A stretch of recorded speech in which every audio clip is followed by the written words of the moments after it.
Bonjour, bienvenue dans la cuisine de Dame Nature. Aujourd'hui, je suis à la bioferme des Caps pour vous faire découvrir plusieurs plantes comestibles, dont des arbustes, des fleurs et des fines herbes. Première plante que je vais vous faire découvrir, c'est le Viorne trilobé. On appelle ça le pimbina, plus communément appelé le pimbina. Et puis le Viorne trilobé, vous voyez que les feuilles ont 3 extrémités. Et puis ça donne des petits fruits. Des beaux petits fruits comme ça. Là, ici, ils ne sont pas tout à fait mûrs. Je vous dirais, là ici, ils sont presque mûrs. Au mois de septembre, là, mi-septembre, ils vont être prêts pour la cueillette. Et puis c'est un fruit qui est très bon en compote, en gelée, qui est à manger cuit, bien entendu, parce que cru, c'est assez amer et pâteux. Donc voilà, ça pousse à l'état sauvage et aussi on peut le cultiver. Ça attire beaucoup les oiseaux en plus d'être comestible. Voici le sureau. Le sureau fait des fleurs en grosses grappes, des belles petites fleurs blanches qui après la floraison deviennent des fruits. Les fruits sont pas encore prêts, sont pas encore mûrs. Mais les fruits vont devenir tranquillement d'une belle couleur, passant du rouge au mauve, puis devenant très pourpre, foncé. Les fruits sont comestibles, de préférence les manger cuits, en gelée, en compote, encore une fois, mélangés à d'autres petits fruits. Et puis ça fait des très bons sirops, des alcools assez hallucinantes. Vous voyez, les feuilles sont faites comme ça ici. Il y en a plusieurs variétés, elles ne sont pas toutes comestibles. Le sureau noir est comestible et le sureau canadensis aussi est comestible. Voici la mélanchier, aussi appelée petite poire. La mélanchier, c'est un arbre qui monte assez haut. Celui-ci est très jeune. Et les fruits de la mélanchier ressemblent à s'y méprendre avec des bleuets. Ici, ils sont assez mûrs, là, même ils commencent à sécher. Mais on peut les cueillir un petit peu avant qu'ils deviennent comme ça, là, quand ils sont encore beaux.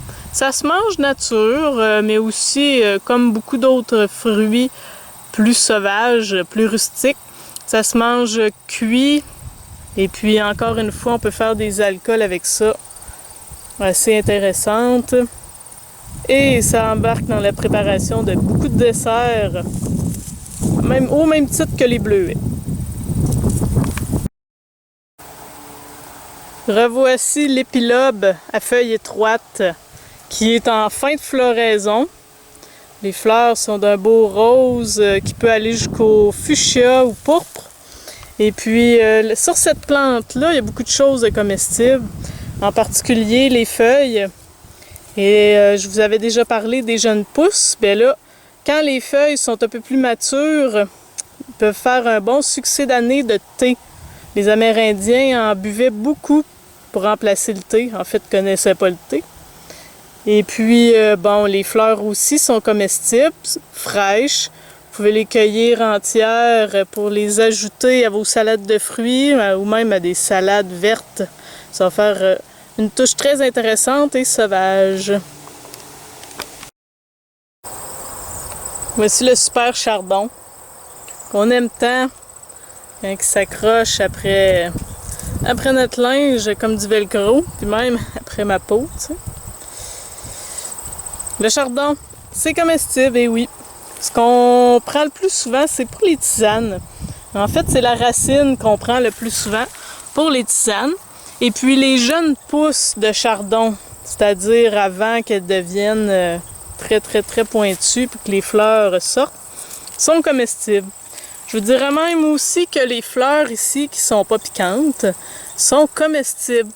Vous pouvez les prendre, en fait, une boule de chardon avec des feuilles aussi. Ça peut être aussi pris en tisane. Mais pour ce qui est des recettes, à part faire peut-être des sirops aux fleurs de chardon, c'est pas mal, c'est assez restreint là, pour ce qui est de la cuisine. C'est une plante intéressante pour l'herboristerie. Voici l'argousier. L'argousier est c'est quand même nouveau. On connaissait pas beaucoup ça au Québec. Et ça pousse assez facilement. Vous voyez, là, les arbres sont très, très fournis. Et puis, les baies d'argousier ici sont pas encore mûres, mais c'est comestible là, quand elles vont devenir assez rouges aussi. Et puis, l'argousier a des très, très pointus, des épines très pointues. Il faut faire attention en cueillant les baies. Et puis, qui vont devenir orangées, rouge-orangées. Ça, les baies d'argousier sont comestibles comme ça, mais aussi comme beaucoup d'autres fruits que j'ai mentionnés tout à l'heure, sont comestibles plus cuits dans des préparations, là, comme dans des tartes, avec d'autres fruits aussi. Voici le cassis, le super cassis, qui est comestible comme ça ici, comme la groseille, qui est vraiment délicieux. Comme ça ici. C'est plus prononcé comme goût. Les baies sont beaucoup plus petites aussi et beaucoup plus foncées, plus noires. Et puis ça se mange comme la groseille, frais, en toutes sortes de préparations. On peut faire des tartes au cassis avec des bleuets, des mûres. Et puis, bon, laissez aller votre imagination. C'est un roi des champs. Le cassis, contrairement aux groseilles, il n'y a pas de piquant sur les branches. Donc, facilement reconnaissable aussi à sa couleur. Voici des cerises à grappes, des merises. Ça pousse pas mal partout. Je suis convaincue que vous en avez déjà vu sur votre terrain. Vous saviez pas si c'était comestible ou non. Ben, dites-vous que ça ressemble un peu à la mélanchier, les feuilles. Et puis, ça peut devenir très, très gros comme arbre. Et puis, les cerises poussent en grappe, bien entendu, deviennent pas vraiment plus rouges que ça, là, sont à leur maximum. Et puis, même s'ils sont sucrés, ils sont vraiment pâteuses.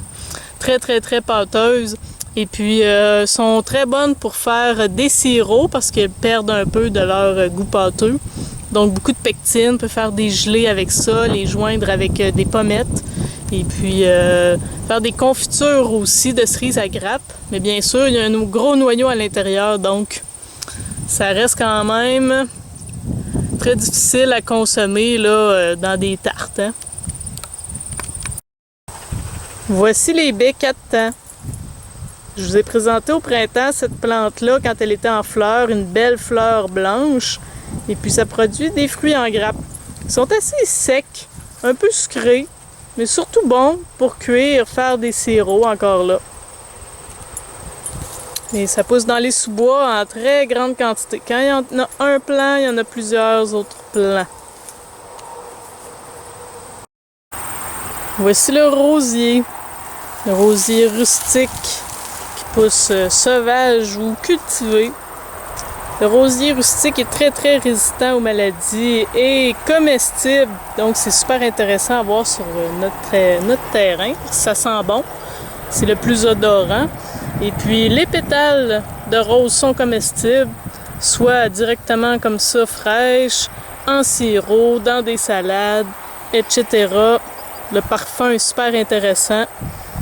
Il y a les fruits aussi qui sont très très intéressants. Les fruits, quand ils sont un petit peu plus rouges que ça, un petit peu plus mûrs, ça ressemble à des pommes. Et puis, ils sont comestibles comme ça, sucrés. Vous pouvez les consommer en confiture aussi ou séchés dans des tisanes.